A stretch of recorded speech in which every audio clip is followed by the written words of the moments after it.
They don't respect me. Fierce remarks from Hamilton on his treatment at Ferrari, revealed in a candid BBC interview. Subscribe just to stay tuned for the Formula One news no one else explains to you. Lewis Hamilton didn't raise his voice. He didn't need to.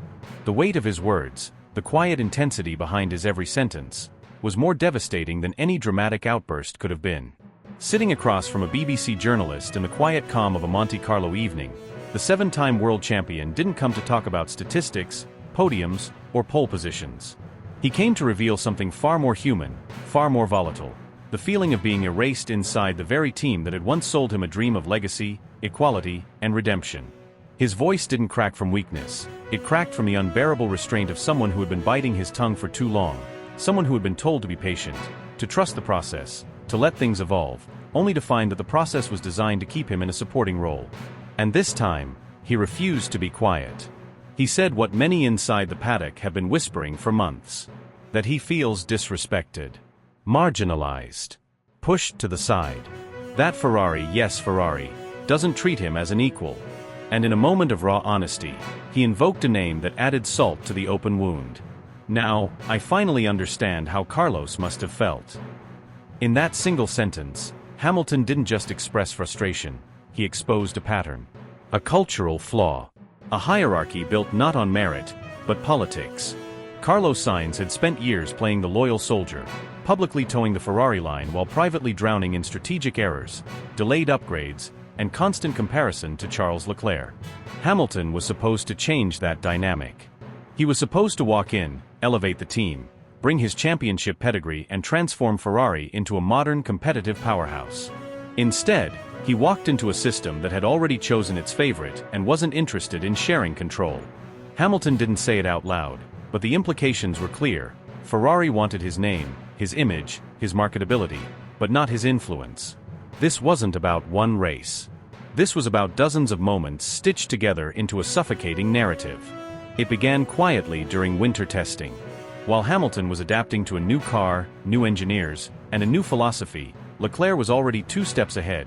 Debriefs tailored to his preferences, technical feedback fast-tracked through familiar channels, even tire selection meetings that reportedly occurred without Hamilton's input. No one said it outright. No one needed to. The favoritism wasn't loud, it was systemic.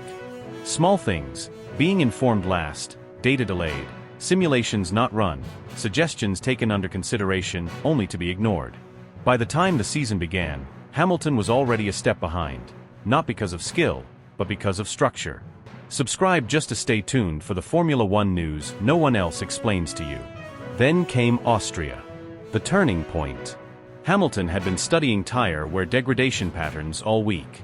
He knew the new medium compound wouldn't last under full race load, especially in hot track conditions. His data team flagged a precise fall-off point, lap 14. He recommended a soft-hard strategy with a planned undercut. The strategy team disagreed. Leclerc had voiced confidence in a medium stint, and the team leaned into it. Hamilton was overruled.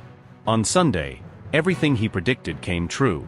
His tires collapsed early, forcing him into an awkward 2-stop race that destroyed his rhythm. Leclerc, meanwhile, cruised into podium contention. Hamilton didn't ask for apologies. He asked for analysis. He got deflection. Charles was more comfortable, they said. We had to factor that in. It wasn't just a bad call, it was a clear sign that his voice carried less weight. Silverstone broke something. Not in the car. In the soul. The home race that had always lifted him became the weekend that nearly drowned him. Late in the race, a safety car bunched up the field. Hamilton had a chance to pit for softs and make a final charge. He requested it on the radio. The reply, hold position. Charles will box first. His response, copy. As always, wasn't passive. It was loaded.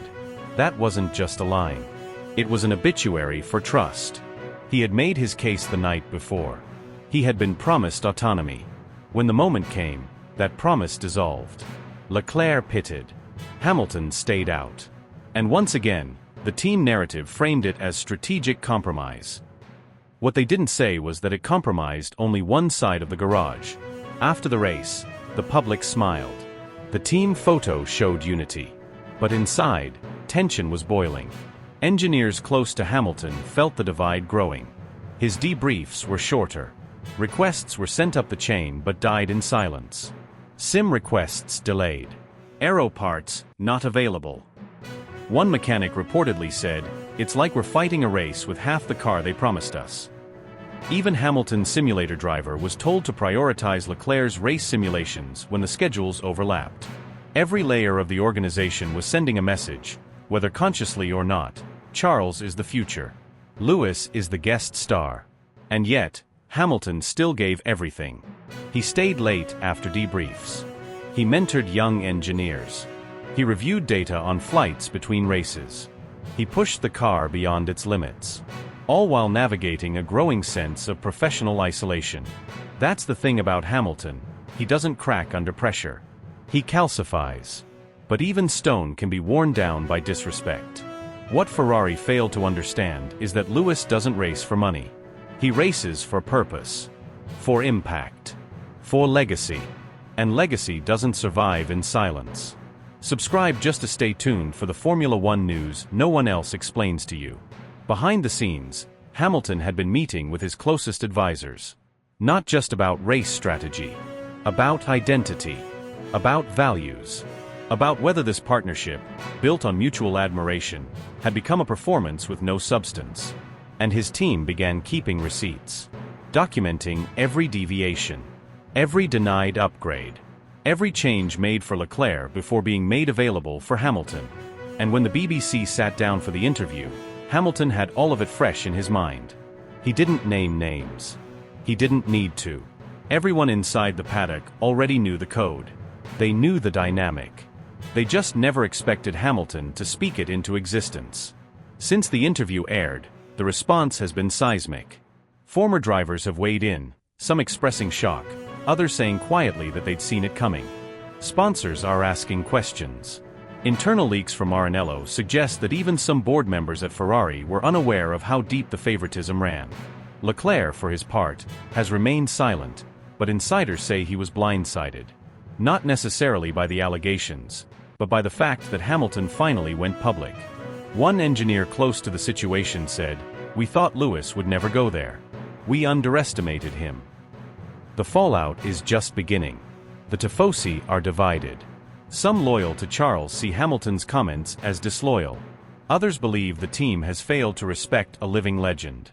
Some even speculate that Mercedes, Audi, or even McLaren could now be preparing lifelines, quietly exploring whether Hamilton would entertain a dramatic exit if tensions escalate further.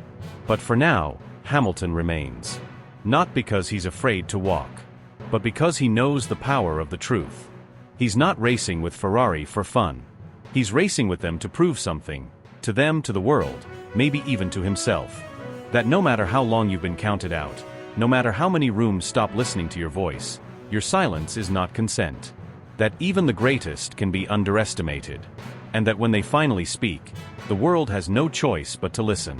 The atmosphere inside Ferrari is shifting in a way that even the most experienced paddock insiders are struggling to decipher, and the silence surrounding it only intensifies the tension. For the outside world, the sight of Lewis Hamilton in Ferrari red is a visual symphony: history, legacy, and spectacle all rolled into one. But beneath the surface of this dream pairing lies a narrative that is becoming harder to hide, one that's not being broadcast through press releases or post-race interviews, but through glances exchanged in the garage, data withheld in meetings, and strategies that never quite make sense until you realize they were never meant to benefit both drivers equally. The dream of balance, of unity between two generational talents, is unraveling quietly, dangerously, and possibly irreversibly. Hamilton arrived not as a fading icon looking to retire gracefully, but as an apex predator ready for one last hunt. He came equipped with more than just his driving record. He brought infrastructure, mindset, processes, discipline, even personnel. Several key figures from his time at Mercedes joined him at Maranello, believing in his vision, believing that this move would be the phoenix moment in his career. What they didn't expect was the glacial resistance from within.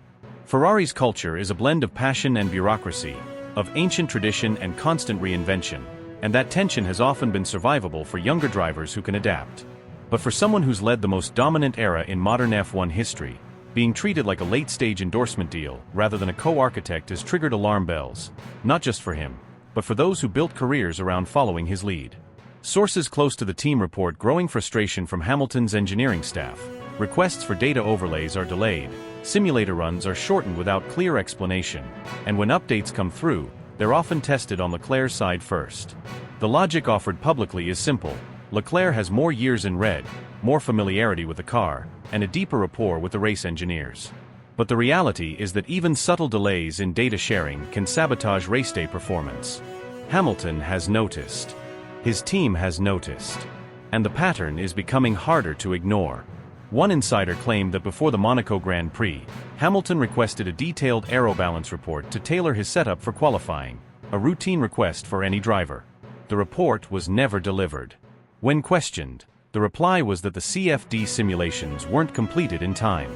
But Leclerc, according to telemetry observers, had already tested a modified aero balance in FP2, one that gave him the edge to clinch front row positioning. Coincidence or not, it's become part of a growing dossier Hamilton's camp is quietly assembling. He's not naive. Hamilton has survived far more hostile environments. At McLaren, he clashed with Alonso and navigated corporate pressure before he was even 23. At Mercedes, he helped turn a midfield team into an era-defining dynasty. But this is not resistance, it's marginalization. It's the feeling of being present but not included. At press conferences, the mood is carefully curated. Both drivers speak of mutual respect, and there's no public animosity. But watch closely. Leclerc often speaks with the confidence of someone speaking on behalf of Ferrari. Hamilton?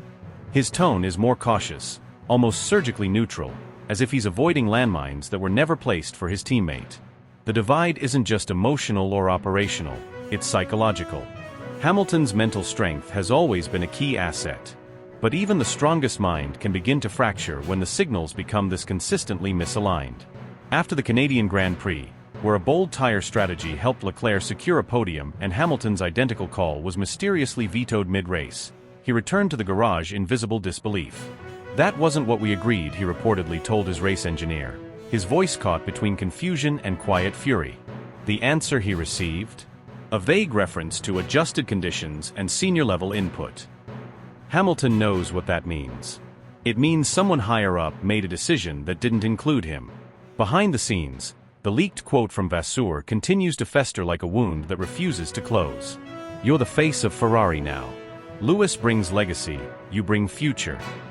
A line meant to embolden Leclerc has instead sliced Hamilton's trust in half. Legacy is supposed to be earned, not used as a polite way to sideline someone.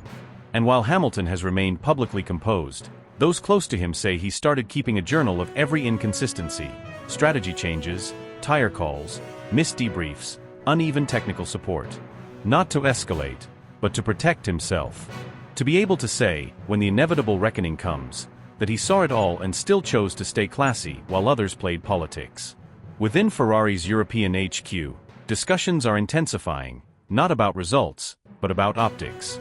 Sponsors are thrilled by Hamilton's global reach, by the millions of impressions he generates with a single social media post. But some Ferrari purists quietly grumble about the shift in focus from engineering supremacy to celebrity influence. The old guard still sees Ferrari as sacred, untouched by the spectacle of modern fame. They whisper that Hamilton is too big, too loud, too much of a brand for a team that worships unity above individuality. But that critique ignores reality. Ferrari wanted that brand. They chased that influence.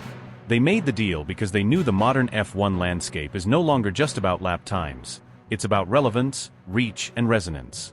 And yet, in a twist of hypocrisy, the very brand they courted is now being isolated within their own ranks. Hamilton continues to deliver in the car, clinical overtakes, flawless tire management, setup insights that often benefit both cars, but the emotional reward is absent. When Leclerc grabs P2, champagne flows. When Hamilton claws from P12 to P5 on a risky alternate strategy, he's met with a clipboard and a nod. Even in the hospitality suite, the difference is obvious. Leclerc is embraced like a prince. Hamilton is acknowledged like a guest lecturer. There are moments when it feels like Hamilton has already emotionally exited the team, even if his body and contract remain. His interviews are shorter, his radio tone sharper, his eyes more distant. The joy he once radiated, the effortless charisma, now often gives way to a gaze that scans for who's missing from the conversation. He's starting to look like a man preparing for his next move, not in haste, but with surgical precision. Because if there's one thing Hamilton has proven, it's that when the noise gets too loud and the respect too low, he doesn't beg for validation. He rewrites the entire chapter. Talk has already begun in quiet corners of the F1 world. Audi is entering the sport. Aston Martin is building. Andretti is lurking. Toto Wolff never truly closed the door. And Hamilton, with his blend of performance, media power, and cultural gravity, remains the single most influential figure in the paddock. Teams don't just hire Hamilton for speed, they hire him to shift planets. Ferrari may soon discover what happens when you treat a force of nature like a footnote. Because Lewis Hamilton doesn't settle. He recalibrates, repositions, and when necessary, reminds the entire world why he became the standard in the first place. And while Ferrari looks ahead, building the future around one driver, they might just be setting the stage for the most dramatic power shift in the modern era of the sport. Because Hamilton won't ask for attention. He will take it back, on his own terms, with his own tools, and with the unstoppable momentum of someone who refuses to be framed as anyone's legacy piece. The public smiles have faded. The carefully choreographed gestures of unity are now hollow echoes of a fractured alliance. What began with mutual respect has quietly transformed into one of the most volatile intra-team dynamics Formula One has seen in years, and it's happening not in backmarker teams with nothing to lose, but at Ferrari, under the brightest, most unforgiving spotlight in motorsport. Lewis Hamilton and Charles Leclerc, two of the sport's most talented drivers, are no longer just teammates. They are two gravitational forces pulling the same car in opposite directions, and the very core of Ferrari is trembling under the pressure. This isn't just tension. This is erosion, slow and silent, but devastating. When Hamilton shocked the racing world by leaving Mercedes to join Ferrari, there was a moment, a fragile, flickering moment, when the world allowed itself to dream. A dream of two titans, one a legend and the other a prince in waiting, uniting their strengths for the good of the team. It was supposed to be a passing of the torch wrapped in harmony. But the reality has become something far more gripping and far more tragic.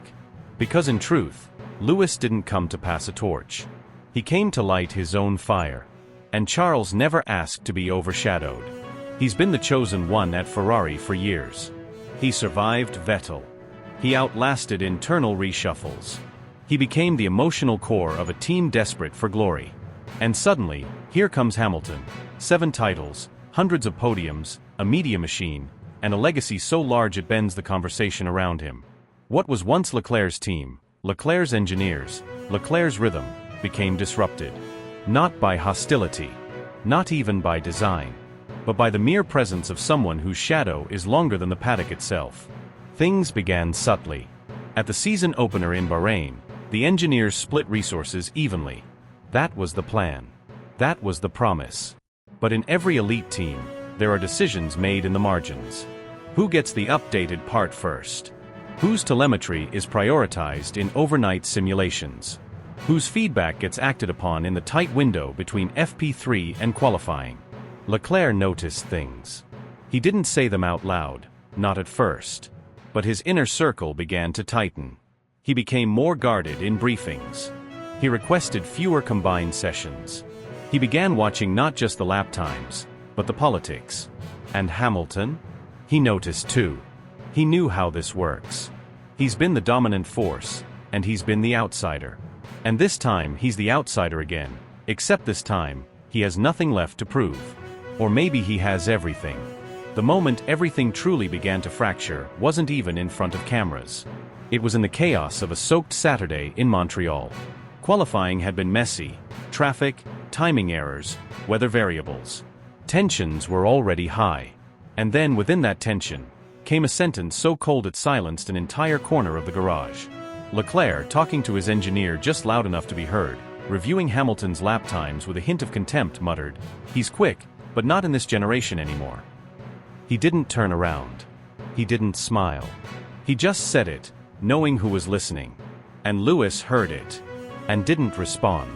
Because that's not how he handles disrespect. He stores it. Catalogs it. Files it next to every headline that ever doubted him, every engineer who hesitated, every rival who tried to define him. He stores it all, and then he drives through it.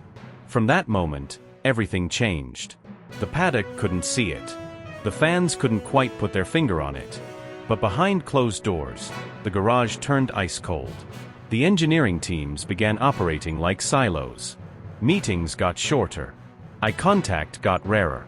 The mutual respect became public performance. Monaco was the next explosion, subtle, surgical, but explosive all the same. A team dinner, designed to reset the mood, turned into a moment of brutal clarity. Hamilton, trying to build a bridge, brought up strategic alignment, how working together could elevate both of them. Leclerc, calm and unblinking, responded, "Maybe we're just not compatible in the way we work." The room froze. That wasn't a disagreement. That was a declaration. And Lewis didn't even try to salvage it. "In Mercedes," he said later, recounting the moment to a confidant, "we had disagreements, but we talked. We compromised. Here, it's like there's a silent code that everything revolves around Charles. And if you challenge that, you're the problem." And that code? It's everywhere now. In the garage layout. In the way information flows. In who gets briefed first. In the simulations. In the tire allocation decisions. It's not overt sabotage, it's more dangerous than that. It's passive resistance. A structural preference that has calcified into culture. Hamilton is playing a game where the rules were written long before he arrived, and he knows it. But he's not asking for the rules to change. He's planning to beat them anyway. Leclerc, on the other hand, is doubling down. The team bends to him because they know him. Because they built their future around him. Because they see Hamilton as temporary, even if they'd never say it out loud. Leclerc is not playing politics. He is politics. Every success he has reaffirms their strategy. Every pole, every fast lap, every podium is an argument that they were right all along. That he doesn't need a mentor. That he doesn't need a legacy driver watching over his shoulder. That Ferrari is his. And Hamilton? He's the disruptor. The variable. The unexpected element. He's no longer welcome in the system, only tolerated for now. But Lewis Hamilton has never needed a welcome mat. He's never waited for doors to open. He kicks them down. He's watching everything. Every inconsistency. Every questionable strategy call. Every delay in communication. Every moment he's treated like the outsider. And he's using it. Not to complain. Not to demand fairness. But to gather. To calculate. To prepare. Because when it comes, and it will, he'll unleash something this team has never seen. Not just speed but fury. Not just excellence, but defiance. Not just a race win, but a statement. One that says, "I'm not your past. I'm still your threat." And everyone in that paddock knows the storm is building. The fans feel it in the air. The media senses it in every press conference where Hamilton's words are clipped and Leclerc's eyes dart. The engineers whisper it in closed rooms, questioning whether they're on the right side of history. This is no longer about points. It's about power. About identity. About who owns the soul of Ferrari in this moment. The most famous team in motorsport history is being pulled between two visions of greatness. One rooted in future promise, the other in relentless, proven domination. And they can't coexist. Not for long. Sooner or later, one will rise. The other will break. And when that moment comes, it won't just define a season. It will define careers, reputations, legacies. Because in the sport where fractions of a second decide glory, the real battle isn't on the stopwatch. It's in the silence after the camera's cut. It's in the meetings where eyes won't meet. It's in the hearts of two men who know there's only room for one king. And neither is ready to bow. People closest to him have started noticing the shift not just in his mood, but in his behavior. He's still showing up early. He's still putting in the simulator hours. He's still analyzing telemetry late into the night. But the spark, the element that made Lewis Hamilton more than just another supremely talented driver, is flickering. Because effort without acknowledgement is a kind of silent suffering, and what he's enduring now feels like a betrayal of trust more than a failure of performance. Inside the Ferrari garage, a kind of quiet awkwardness has replaced the earlier optimism. The engineers who once greeted him with excitement are cautious now, unsure of how much support to show, how much honesty to offer, as political winds swirl overhead. And Lewis, ever the tactician, is starting to sense the coldness behind the protocol, the calculation in every decision not openly discussed. The initial honeymoon phase with Ferrari was supposed to be about legacy and renewal, two giants joining forces to chase history together. But behind the branding and the optimism was a complicated ecosystem of egos, expectations, and internal loyalties that no one truly warned him about. Or maybe they did, and he chose to believe his presence would be enough to transform it. The reality, however, is turning out to be more isolating than inspiring.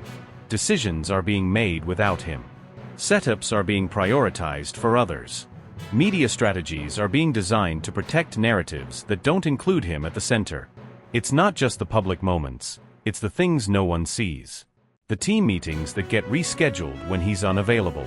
The testing feedback that doesn't translate to adjustments. The strategy calls where his input is logged but ignored. The data meetings where silence answers his suggestions. He's still respected, but increasingly, that respect feels ceremonial, not operational. Those around him, advisors, family, a few close friends who've walked this road beside him for years, have started pushing back internally. They've raised red flags. They've reached out quietly to gauge interest from other teams, floating his name not as a bargaining chip, but as a genuine candidate for something different. Aston Martin, with its ambitious trajectory and untapped potential, has emerged as a quiet frontrunner, not because of what they are now, but because of what they're willing to become for someone like him. Lawrence Stroll is no stranger to calculated risks, and the idea of reshaping his team around the most decorated driver in F1 history is more than just attractive. It's an opportunity to cement Aston Martin's status in the sport in one bold move. Conversations are being had, discreetly but seriously. Meetings off the radar. Phone calls using private numbers. Exploratory language that leaves just enough ambiguity to preserve deniability, but also enough intent to make Hamilton feel wanted again. At the same time, other options are being considered, not necessarily for competition, but for evolution. A sabbatical is not off the table. The concept, once dismissed outright, now lingers in the air with the gravity of a real possibility. A year away from the paddock wouldn't mean stepping back, it would mean stepping up elsewhere. Lewis doesn't view time as something to escape, he views it as something to invest. A break from racing would be filled with creation, with business, with advocacy, with the kind of personal expansion he's quietly been building for years. Fashion, film, technology, philanthropy. His team has infrastructure ready. Studio deals, brand launches, global campaigns that only need a signal from him to go full speed. He could disappear from the grid and still dominate headlines for all the right reasons. He could use the time to reshape how athletes transition, how champions rewire their ambition. He doesn't need the sport to stay relevant. The sport needs him. But Lewis isn't someone who makes decisions emotionally, not when it matters most.